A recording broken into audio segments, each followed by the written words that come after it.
Hi everyone, this is Caroline Speaks State of a World on Wednesday, September 9th, 2020. So, what is it? Well, we know it's not great. The coronavirus is still with us, not going anywhere. And we have increase in the numbers. Every day the numbers are going up, number of cases, number of fatalities. So, what? All right, here we go. As of this early this evening, we had 6,380,643 confirmed cases in the United States, and we also had 191,755 people who have passed away from this virus, all completely avoidable. However, we did not have a national plan for a national lockdown, national testing, national mask wearing mandate, national social distancing mandate, and national plan to acquire all the personal protective equipment and hospital equipment and tests we need. We didn't get that. Now, we did have other things happening. There's this fires throughout the West Coast that are burning. The sky is orange, it's overcast. All these fires. Where are these fires coming from? Well, part of it is people being careless and going out and doing things that start fires. Part of it is having building in places where you shouldn't be building, residential or commercial or any kind of development. And then you people live there, and people using the resources, and we're burning fossil fuels, which has changed the climate. So everything's a real mess. So we have to get behind that. So you have to social distance. You have to wear a mask. You only go out when you need to, and you have to acknowledge that climate change does exist, and you have to definitely make sure you're registered to vote. Find out the information of all the candidates and issues. They'll be on your ballot, so be ready to cast your ballot. And vote by mail is the safest way. The post office is being sabotaged, so when you do get your ballot in the mail, fill it out as fast as you can and mail it in. Make sure it gets there in time. We still have violence in the streets. We have protesters about the murder of George Floyd in Minnesota by a white police officer. So protests are still going on. Schools are trying to open, but it's not working out very well at all levels, from preschool to college and university.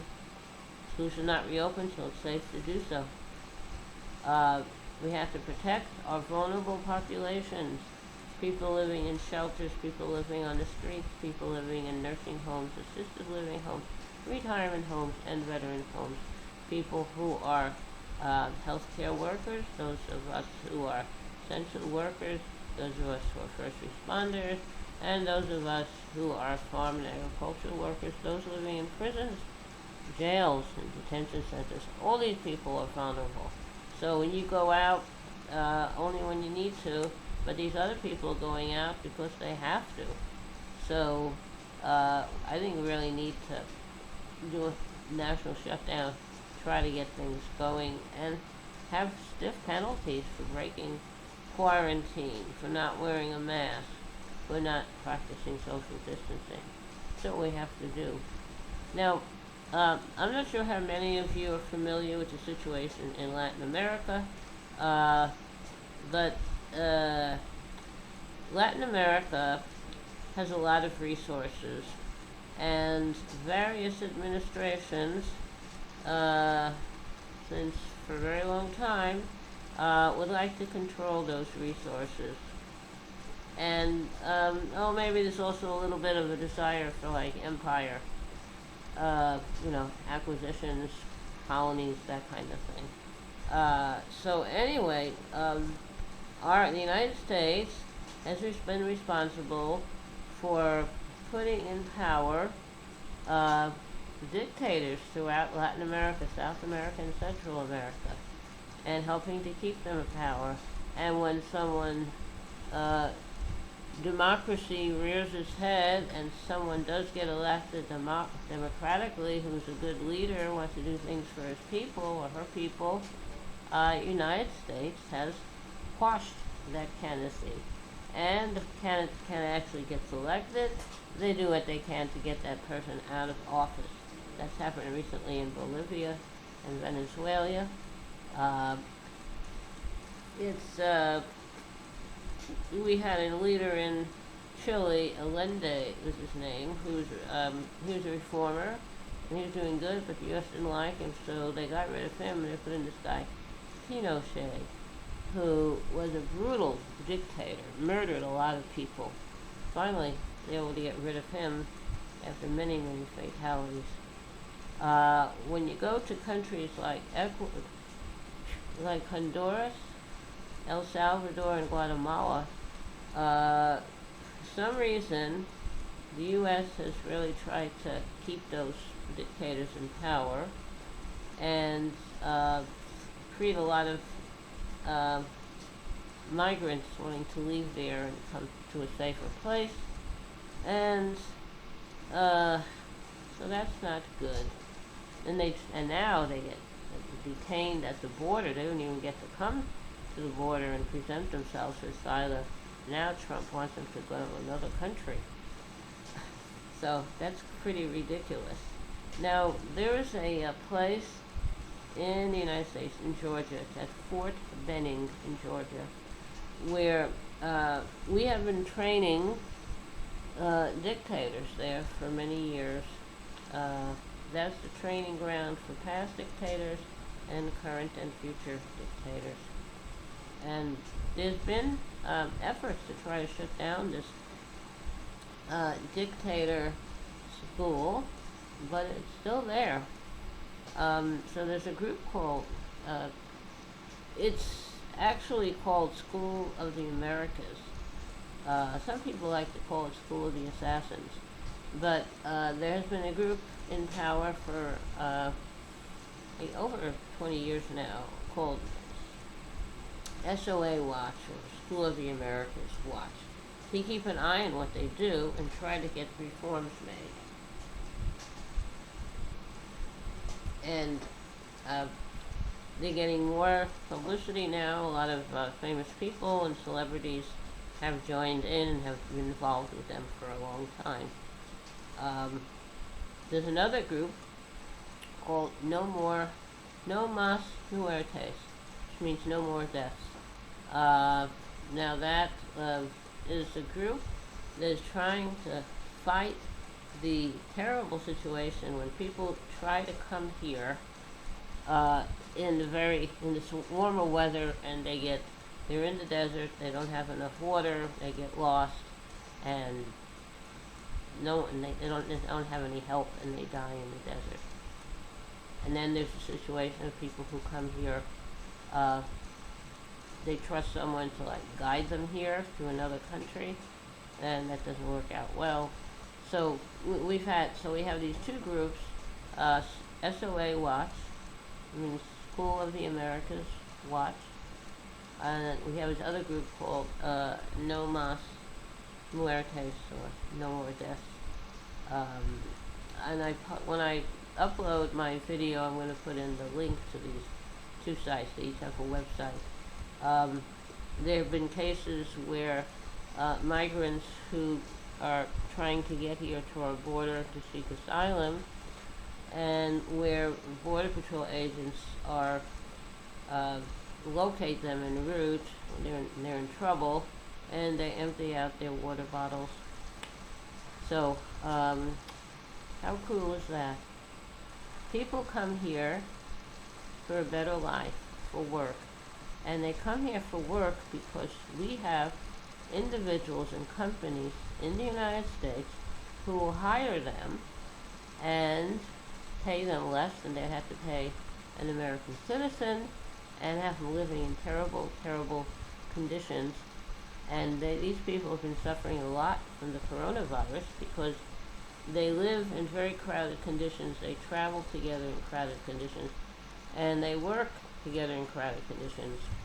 Not much room for social distancing when you're working in a field or a meat packing plant or something like that. So it's a real terrible situation. We do have these two groups out there that are trying to change things. When the United States had the war with Mexico, 1848, and U.S. won, and Mexico kept its area, United States acquired, well, part of areas that became like California and Texas, Arizona, New Mexico, and parts of Utah. So anyway, and they put the new border between, after acquiring what they wanted, they picked what they wanted and then placed the border at a place where if someone crossed that border, they were in an area that was kind of dangerous to be in the summertime from the heat, in the winter from the cold. So anyway, that's the way it is at the border here. So we really need to step up and solve these problems. People coming here to work because people hire them. So you don't want these people that are here, then don't hire them. Okay? All you farmers and meatpacking plants and whatever. People are also hired to do other jobs like construction. They're working in hospitals, they're healthcare workers.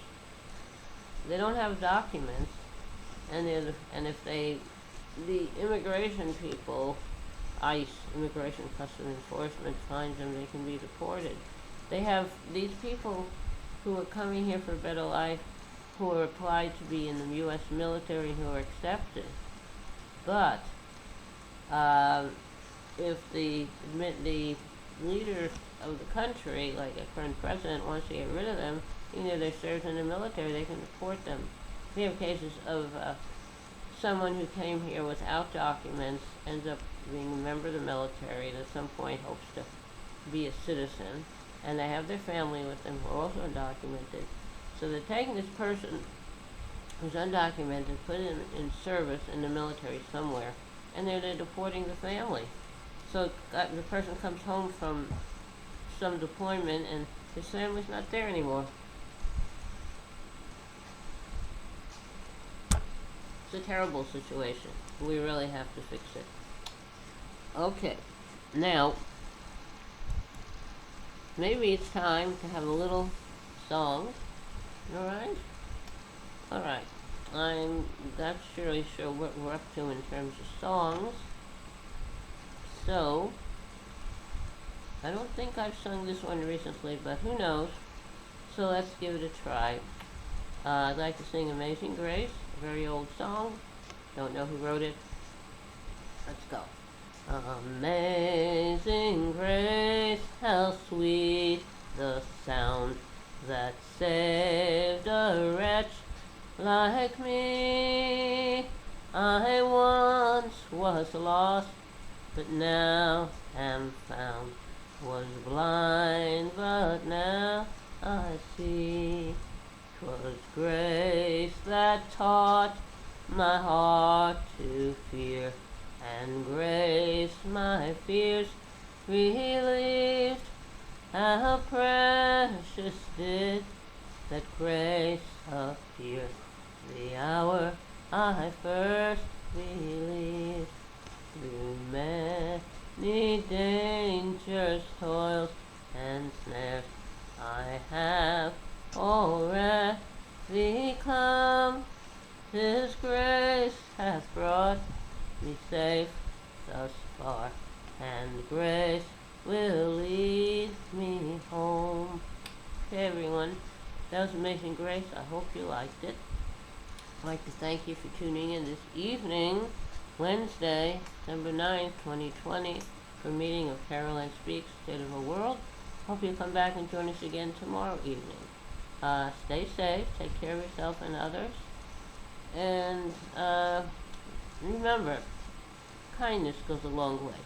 Kindness goes a very long way. Thank you. Good night. See you tomorrow.